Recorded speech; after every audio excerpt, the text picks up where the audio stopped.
The following podcast may contain spoilers.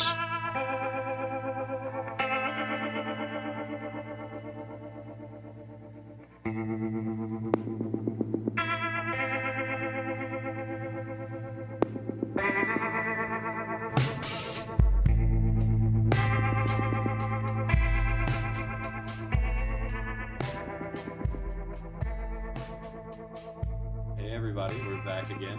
This time we're talking about a really fun one that I was really excited to start. One that I honestly think is not getting a fair shake, so I'm excited to see what you guys will think at the end of the review.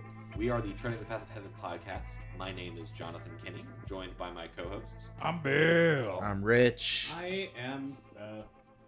This week we are talking about a book translated by friend of the podcast, Deathblade. Deathblade? Since he started I Shall Seal the Heavens, the first novel he's been translating for Usha World, that is not by Argen. So it's a very different feel for Deathblade because Argen has a very specific emotional spectrum that he likes to fit in. And so he's translating a different author. Obviously, it's got a very different feel. And he's also trying a lot of experimental techniques in terms of how he's translating things like naming towns instead of like Yun City, he'll name like Yunville by the Bay. Something to make it a little bit easier for Western audiences to resonate with. Gotcha. But this novel is it's a fun one. I didn't expect it to be at first. I went into this purely because Deathblade was translating it and I trust his taste. Sure. And so I was willing to give it a shake, but when I walked into it, I was like, oh god, I don't know if I'm going to be able to do this. It's literally like a shitty silk pantsy kind of brat ruins his family by stealing a pill from the leaders of the city their clan is nobility in. His family is literally rising from the heavens down to the shitter because of it. Because this girl tricked him because she wanted the pill and didn't give a shit about him or his city. She was on to bigger and better things, so she's just taking advantage. She views everything as people to be used, but he, is getting taken advantage of. He's getting the shit beat out of him, and then lightning strikes him. Oh man, the lightning strikes him, and now tribulations? No, not even a tribulation. He gets literally struck by lightning, and people are like, "Oh, well, I guess he's dead." Oh. But no, in fact, Nah, it's just lightning. Don't worry about Regular it. ass lightning. yeah, no tribulation. Just he got struck by lightning. Oh, okay. But when he did, he got imparted with, and I think this honestly was the thing that kept me going more than anything else. His cultivation technique for the remainder of the series, the strength of the hell-crushing godman. Given that I've not read anything about Sage Monarch, that's a really cool thing you just said. It's so cool. Deathblade made a t-shirt about it. It's fucking sweet. We'll put a link to that in the description, by the way. We're going to need to take a pause on this and now discuss our genre-based heavy metal band, each of which the album is based on a book.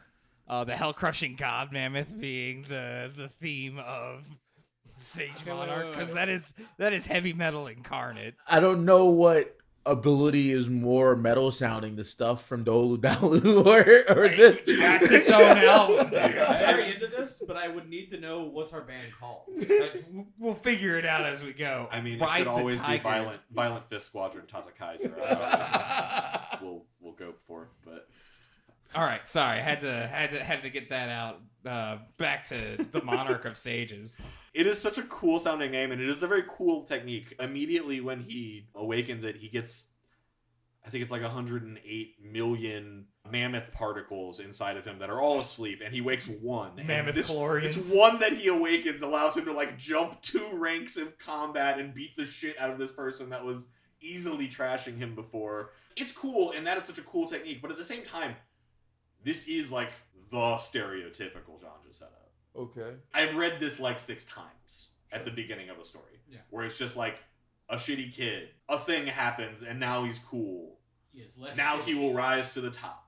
Normally, that would be the case. And I've read those books. I don't hate them. I've read them to their completion. And honestly, they're a good read, but there's nothing significant or challenging or different about That's it. the formula, right? Yeah. We've seen in 9-star Hegemon Body Art where you have a generic start because it's a formula to a genre story, a Shisha story or whatever, but to see it's all about how they flip the conceit to make it special, right? What does Sage Monarch do that changes And the see, formula. This is what I'm really excited to talk about, and really what it took a little while for me to realize that this is in fact the difference of the book. It has made me question, like, what are those things that make up a Xuanhuan or a Zhangzhe novel? Like, and one of the things that I had always held as a tenet of these Chinese cultivation novels is that it is always a struggle against the heavens. It's something that's even stated by characters. I mean, like, in I Shall Seal the Heavens, it's literally in the title that the main character is fighting against the heavens.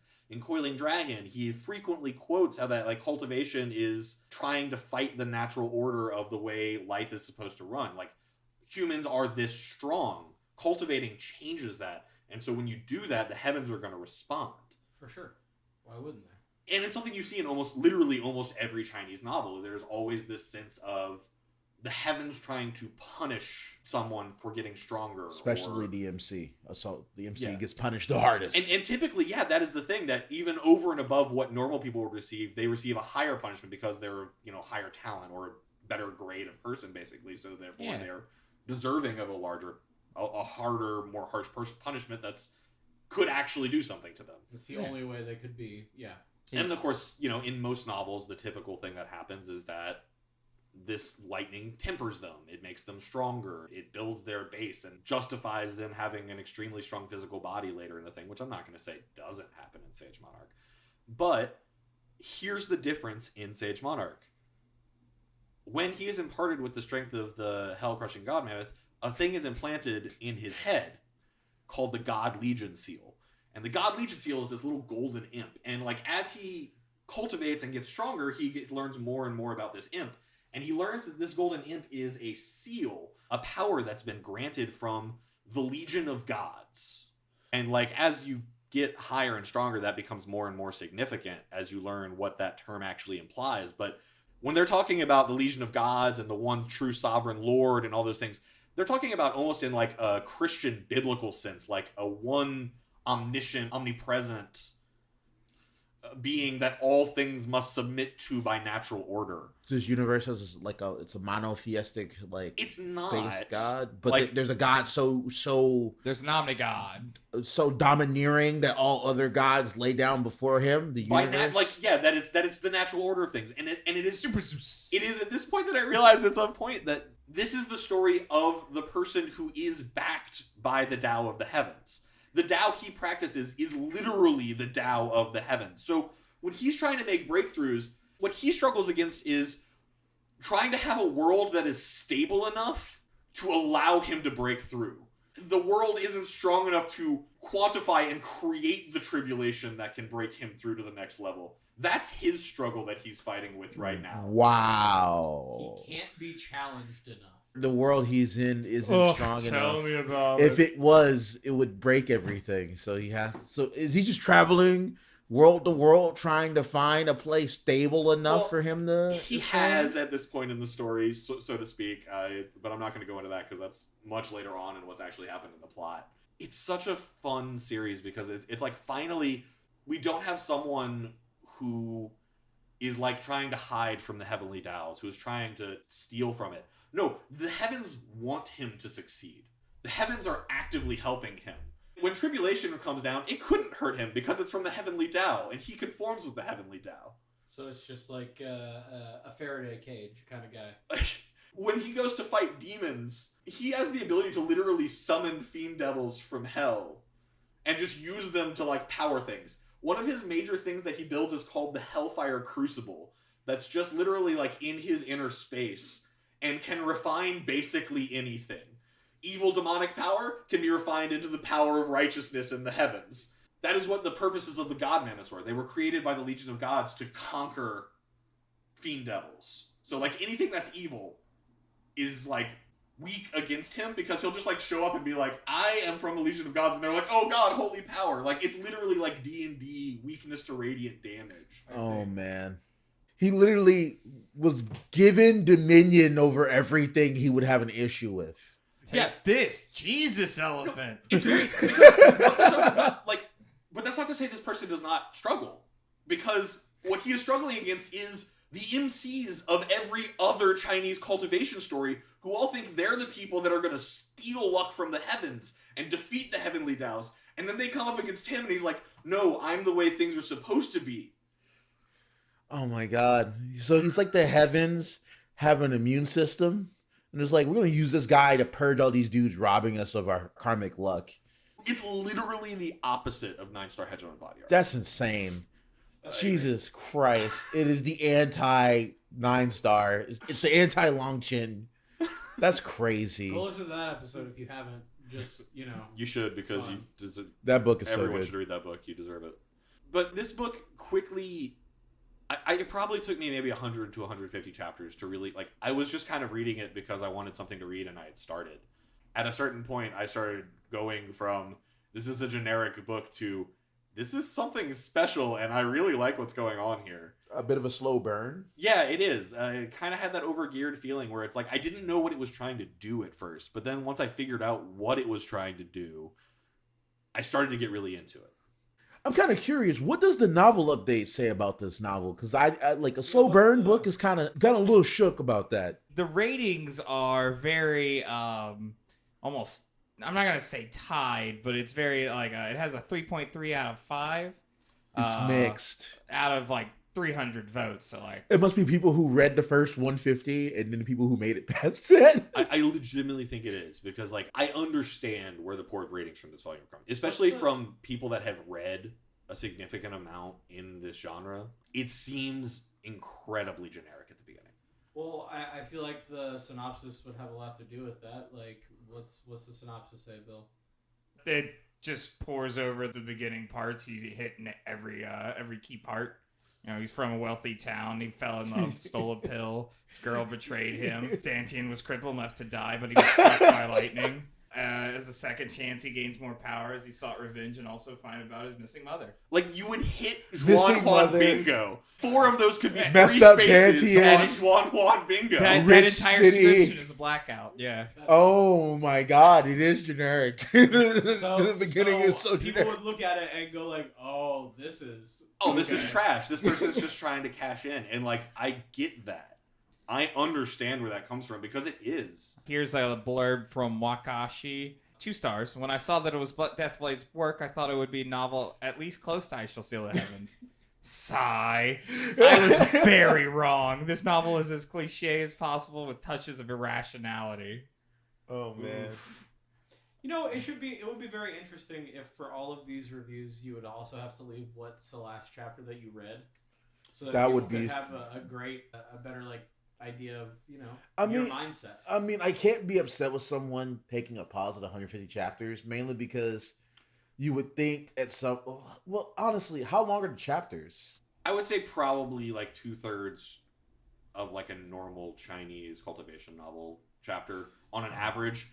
But I honestly think it's one of those that kind of goes up or down. And the other thing is, according to Deathblade, the author does tend to do a lot of like repetition. And Deathblade has been actively editing a lot of that out. So some chapters feel shorter because he's like taken some non-relevant content out, which he has gone over very extensively in his notes. He like, that is not less work for him to do. That is way more work, because he has to check and double check and triple check that he's not removing anything that's not slightly nuanced differently or relevant to something that happens later. Guaranteeing context is still there, and this isn't just like. Yeah. But also, it's not boring as hell. Damn, Deathblade's a good translator. Goddamn. Yeah. But no, like, I understand that rating. If I had read the first 50 chapters of this book and you asked me to describe what this book was, I would have probably almost echoed his thoughts exactly. I mean, I have to read it because and definitely another episode. I'm going to check out the first bit of Sage Monarch, and I'll have my review at the beginning of it next episode. Well, not next episode, next time we record. But, like, I understand about a slow start. I mean, one of my favorite novels, Desolate Era start, isn't great. It really isn't. But you got to give things time, let it cook, especially if the writing's good. You don't want something to have, like, a solid beginning and be trash like Shadowhack. You know, you want something to be always building, right? If that's the case, we wouldn't have finished Overgeared. Yeah, no, absolutely. Like, and that's what I'm saying. Is like and that's what I'm trying to impress here. Like, anyone that tried to give Sage Monarch a chance, dropped it after 20, 30, 100 chapters, like, pick it back up. Give it another 50. Give it another 100. See what you think. Because I really think this one is worth it. What are some things that set it apart in the early game that might give hints that it's slightly more than the basic cultivation novel? Is there anything? It's hard to say because, like, it's not. Like, there's not a lot that sets it apart until... And the issue with this is, like, really, I think once the God Legion seal starts to wake up and once it starts to play a more active role in the series is, like, when the series starts to get more interesting, because that's when it starts to break apart from that typical Juan genre storyline. Well, tell us about that. Does that guy have a name? Is he just, I'm God Legion Seal? It is just the God Legion seal. Yeah, it's a little tiny golden imp. That being said, it is the Deus Ex Machina. It does not allow people to blaspheme against the glory of the Legion of Gods. I like that. Especially in the beginning when it starts, like we haven't talked about Stellar Transformations, but in Stellar Transformations, there's like 2 Ascension arcs. The normal realm where you start the story in, and then there was like the realm above that, and then once you've mastered that realm, there was another 3rd Ascension realm that you went to. The Legion of Gods is like the person that runs that 3rd realm in this story, or at least that's the implications thus far in the story. Oh, wow. The God Legion seal is the kind of existence that can like spit and wipe something out of existence. Like, the tiniest vibrations from it could kill the strongest thing that we meet for a very long time in the story. The God Legion seal is just that strong. What is limiting its power here? It's asleep, to be honest. Oh, so it's like Jasmine from Against the Gods. More or less, except it like doesn't teach that much, honestly. Fair. It is the thing teaching in the cultivation technique, so it is a teacher, but it doesn't like actively teach so much as just kind of like transmit information. Okay. It's not like the portrait of Nuwa from Desolate Era where he gets to just being around it and seeing it is a blessing, so it doesn't need to do anything. Exactly. It's not like that. It is it's such a cool story because he takes the place of the Tao of Heaven and isn't having to struggle against the heavens themselves. Like, it lends itself to actually different stories than are usually told. Here, I'm going to present a scenario to you, right? Person goes through a tournament arc, is an underdog. No one knows who he is. He's the weakest person to apply. He starts to fight. What do you think happens at the end of that tournament? The weakest person? The main character is the weakest person. He enters. What's the result of that tournament? I mean, he wins. Oh, by the way, there's a fantastic prize that's much higher than the prize that's normally given for this tournament for the winner of the first place. Yeah, no, he's supposed to win. He definitely wins that. No, he loses, but displays such grand power that he gets accepted as a disciple of someone much bigger and given a nicer, shinier thing. Oh, that is a thing. Or he loses to... No, you guys got it right at first. He wins, and he should get the prize. But here's the thing. There's a bigger, badder dude that's also a genius cultivator that's been kind of blessed by realms above, that has already kind of been the big dog on campus before this guy showed up. So he just shows up, and he's like, no, I'm taking the reward. And he just takes it, gives it to the second place person, and is like, and now I'm going to kill you and all your friends and family because I'm that strong and I can do that. Yeah. That almost happens like 4 times. This becomes an enmity between him and this guy that, like, they just fight. This is a recurring... He doesn't... But, like, that's what I'm saying. Like, he doesn't get rewards from that. He gets rewards from the Tao of the Heavens. Unlike every other cultivation story, he's not getting rewards from people and from the things he's doing. Okay, so the traditional MC, either A, he has awful karmic luck, or he has really good karmic luck, and his karmic luck lets him take other people's foundation. Arrogant young masters show up, they kill him, they take that person's foundation, they move forward. Or they get lucky chances and all this other stuff. Is this an MC without the lucky chances? Yeah, he doesn't need lucky chances because everything is rightfully his. Yeah, it was always his. It is everyone else's place to kneel and worship before him, the person who will ascend rightfully to the top as the successor of the one true God and the representative of the Legion of the Glory of God. The glory of the Legion of God. So all of these curs are stealing from him every time they take a legacy. Everything is his. Everything is his. So, like, do you ask the sun why it shines? It's literally those sorts of things. There's a moment where someone is like, but the heavens will fight you. And he's like, I control the heavens. If I do this, the heavens will do what I say. The heavens are currently fighting you.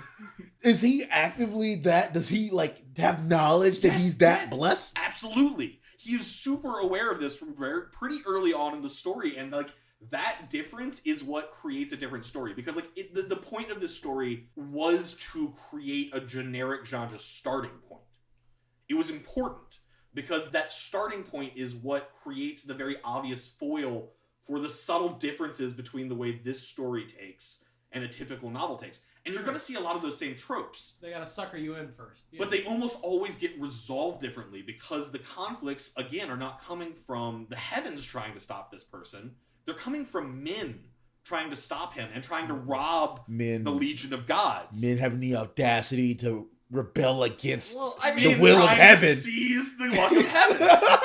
To be fair, like, all the other ones are the same way. Like, even 9-star Hegemon Body Art, he not only has to fight the will of heavens, but also has to fight the will of men, even non-chosen. Yeah, no, I get that. And I'm not saying that, like, other cultivation novels aren't schemed upon. Of course they are. Like, Young Masters and Devious Elders are, like, usually it's because at this point. It's because those characters have awful luck, or those characters, because they've taken this stuff, people covet their luck. Because this character has everything. It's just him defending his rightful luck. The best part is, like, a thing from the realm, like, under the Legion of the Glory of Gods would still be a thing worth almost destroying the realms he's in for fighting over. Like, people would descend down to his realm to fight for it. And people assume lots of times that the stuff he has is way weaker than he is and are still trying to fight for him for it. And then they'll, like, be like, oh, I'm going to destroy you and attack your soul. And then they'll be like, hey, what's that tiny... Oh, God! Oh. And they'll be like, no one can blaspheme against the Legion of Gods. It's just an entire chapter of just that in big impact text. It's crazy. There's a lot of stuff I'm not talking about, like the fucking... His cultivation system is all based around mammoths and, like, mega mammoths. And, like, later he meets a whole clan that has god mammoth blood. And they're like, yeah, every time we go to this training mission down to the Hells, we always do the best because we have god mammoth blood and we're naturally empowered to fight god, fiend devils. And then, like, he'll show up and he'll be like, yes, I am the blood that created the god mammoths. And it's like, oh God, why do you suppress my bloodline? I gotta ask you a question. You have to explain. What do you mean by 108,000 mammoth particles? What is a mammoth particle? 108, I think it's like 108 mil. Like, it's like 1,800,000 or 1,080,000 or something. Right? That's it's an exorbitant amount. I don't know. It's just kind of the cultivation system. It's basically, as the particles awaken and activate in his body, he gains more physical strength. They do different things. No, pretty much. Although, like, as he eventually awakens more of them and gets more, like, like the blood of the true god and starts to fully awaken more of his... How did they get the blood of the true god? Well, you remember the Hellfire Crucible, right? Yeah. Well, all you have to do is kill people realms above you and then throw them in there and then take all their magical energy. And then also probably take a planet and destroy all of it and use most of the magical essence for that and use it to bolster their own planet. Like, there's a lot of really cool shit. Like, he starts to take his, like, parts of his home and, like, create this fortress out of it. He's another person that, like, almost everything he does is with the intentions of strengthening his home. Like, when he gets stronger, one of the first things he almost always does is goes back home, increases the defenses of his area, makes the land that he's in more of a holy land for cultivation for his, like, brothers and father. I don't know, man. It's a very fun story. And like I said, it seems like it's going to be the most generic story you're going to read out there. It's hard to tell stories about this book. Like, specific stories. One, because things happen, like, very fast in this book a lot of the times. Like, there's a lot of choices where he just, like, does some crazy shit. Sure. And he does not care about offending anyone because he rightfully views himself as being on top of everyone. So there's less indecision and waffling and walking around trying to decide about a thing, and it's just stuff happens. Unlike the usual confidence that martial cultivators have, he's, like, confident because he's like, no, I have the best one. I have the best one. I am the best. It's like you walk The around. mammoths tell me so. Walking around with the mandate of heaven, of course I'm going to proclaim all this is mine. I'm I've gonna got do a that. tiny man in my head and mammoths in my blood. And the blood of the true God. Please explain to me this cultivation. What are the levels of cultivation in this? It's weird because the strength of Hellcrushing God Mammoth like is cultivated kind of alongside normal cultivation. Yeah. But I mean, you got your typical like you form your key, you temper your body. There's Jantian.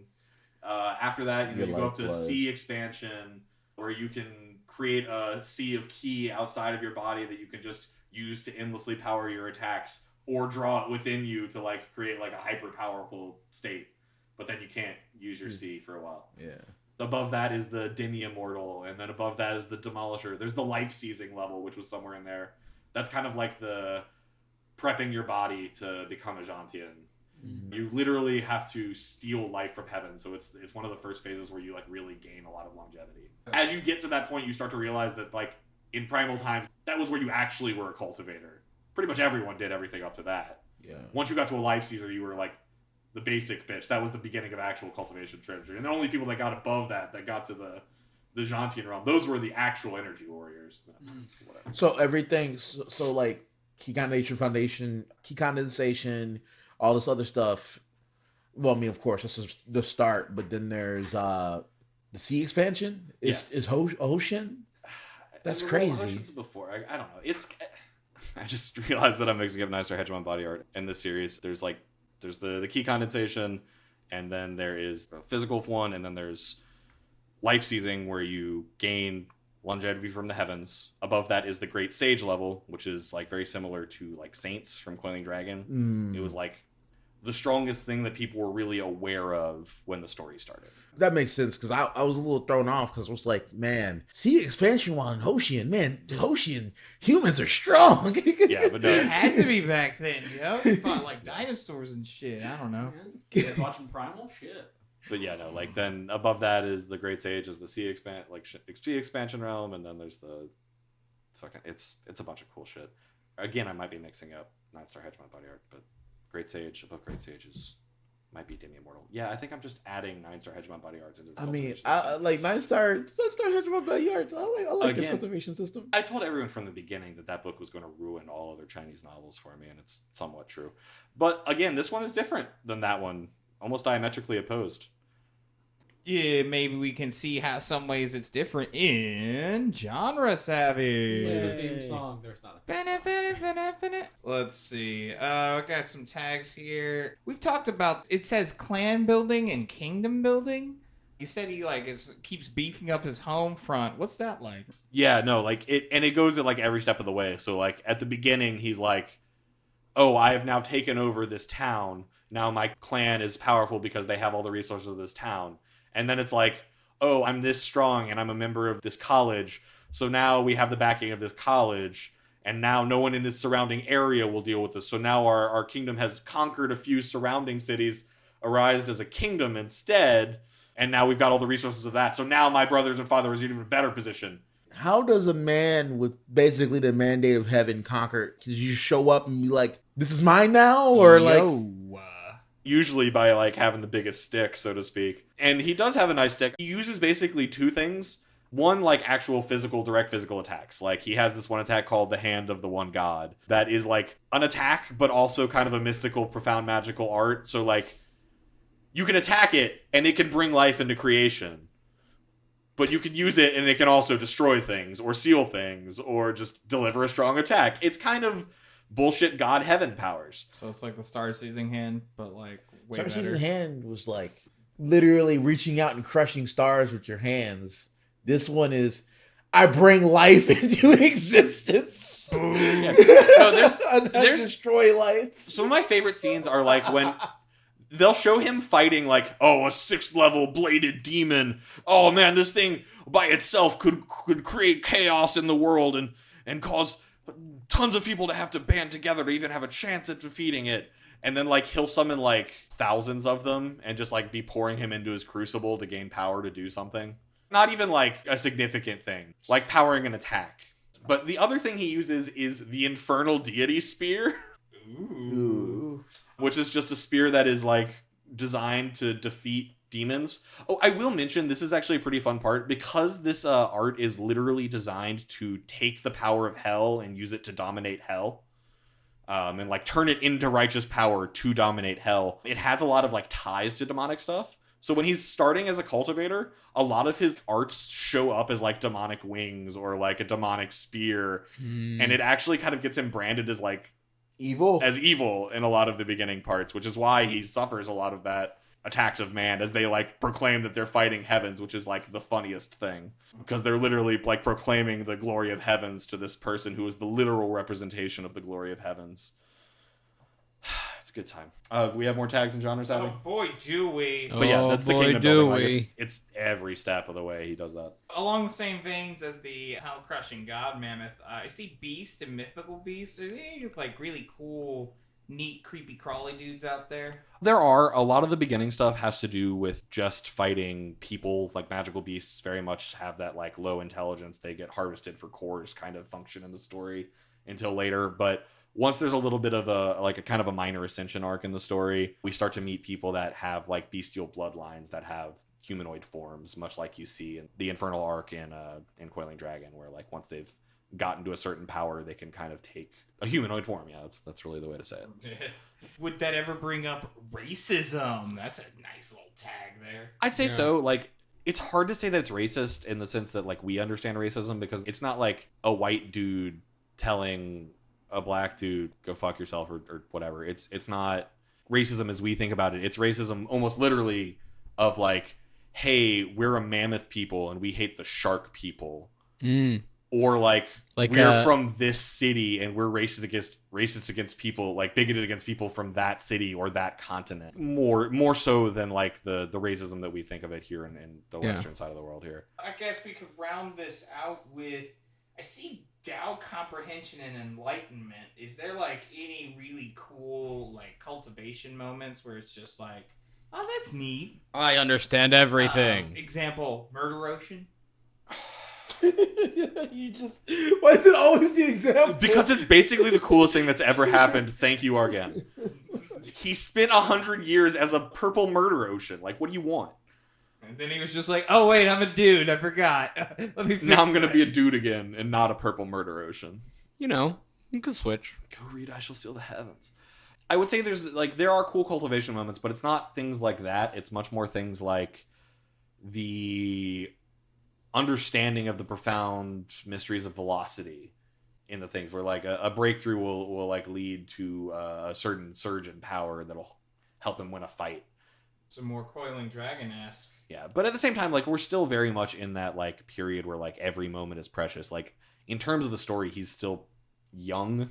He still has that like, you know, that fiery yang potential.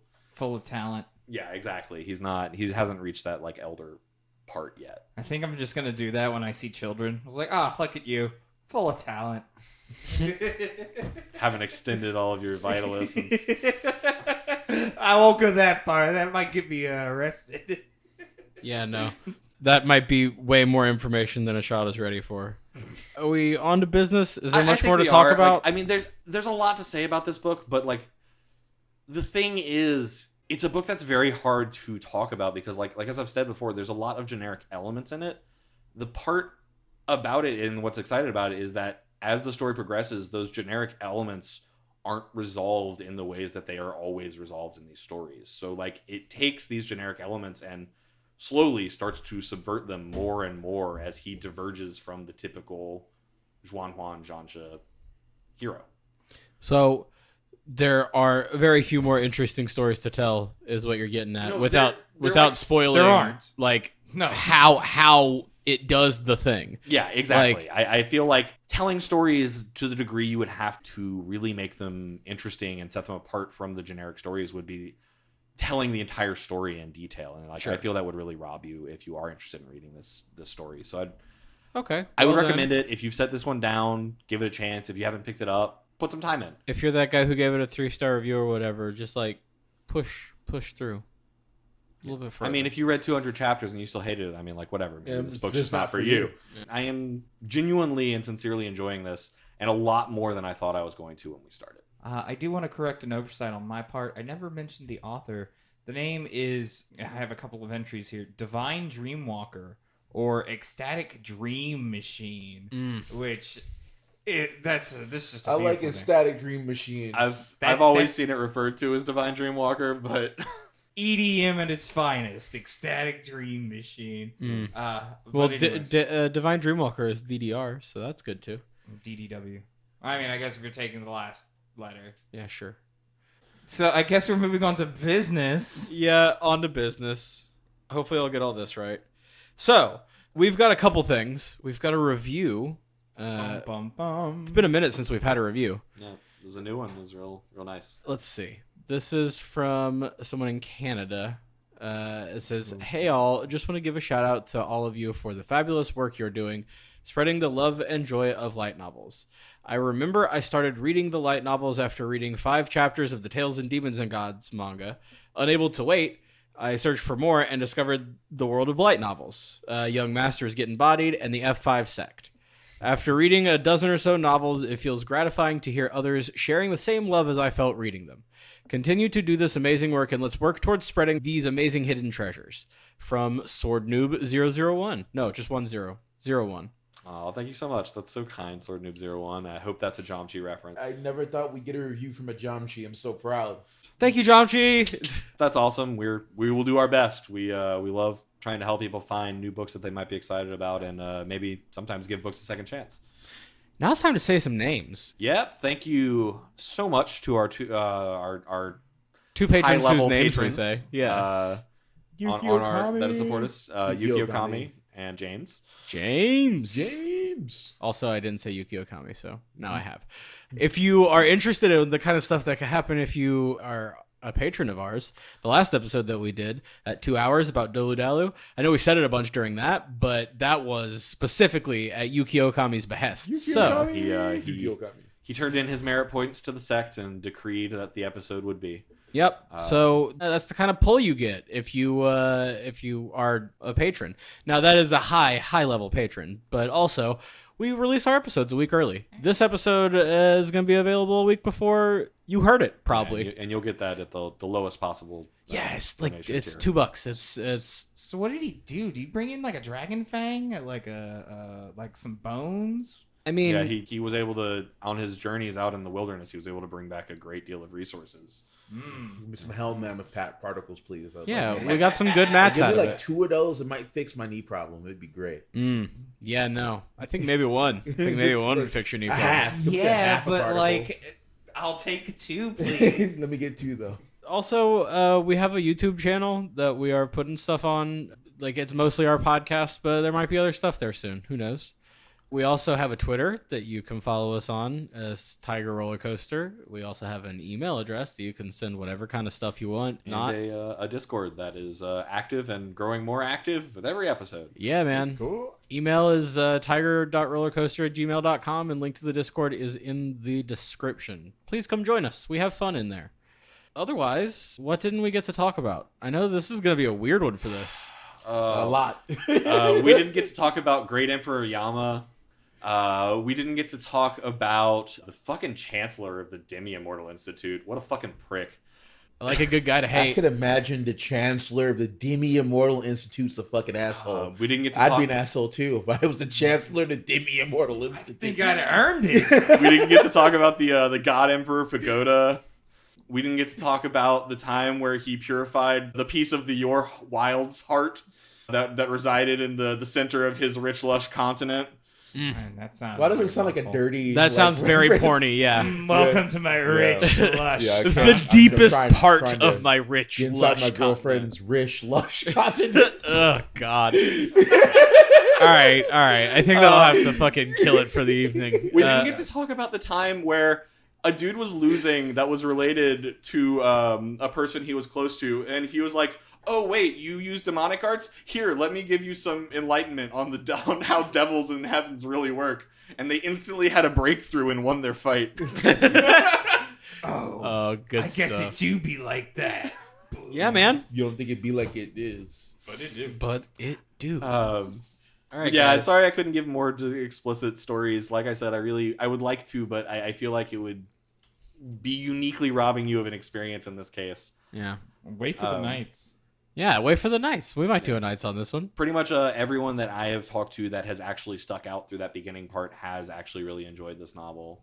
This was a suggestion from a person on our Discord. Also, you can get books done after a long push with that. It was, I think, it was Cody. It was, Well, I suggested this to Cody. oh, Actually, never mind. Dun-dun. Backward. yeah, I started reading this right when it came out because, again, friend of the podcast. And Cody was looking for something to read, and I'm like, read this, and he did, and he was like, oh, it's good. And I'm Cody like, got fucking way hype about it. I was That's really what it excited because pretty much until Cody said that, all I had seen were the honestly very negative reviews going throughout. So Maybe you peer pressured him into liking it. I don't Maybe know. he was like, "Ooh, Kenny likes it. I should like it." Maybe you're a tastemaker, man. Oh my god, I would- trendsetter. Yeah. That is, like, I mean, that's wonderful if that happens because my only goal in creating this podcast has ever been to have more people read these books or Yeah. read more of them. So. I would say that we're Mission hitting success. that goal more and more every day. Tell your friends, word of mouth is the best advertisement, etc. Ha ha! Stole it from another podcast. Talk to you guys next time. See ya. Bye. Bye.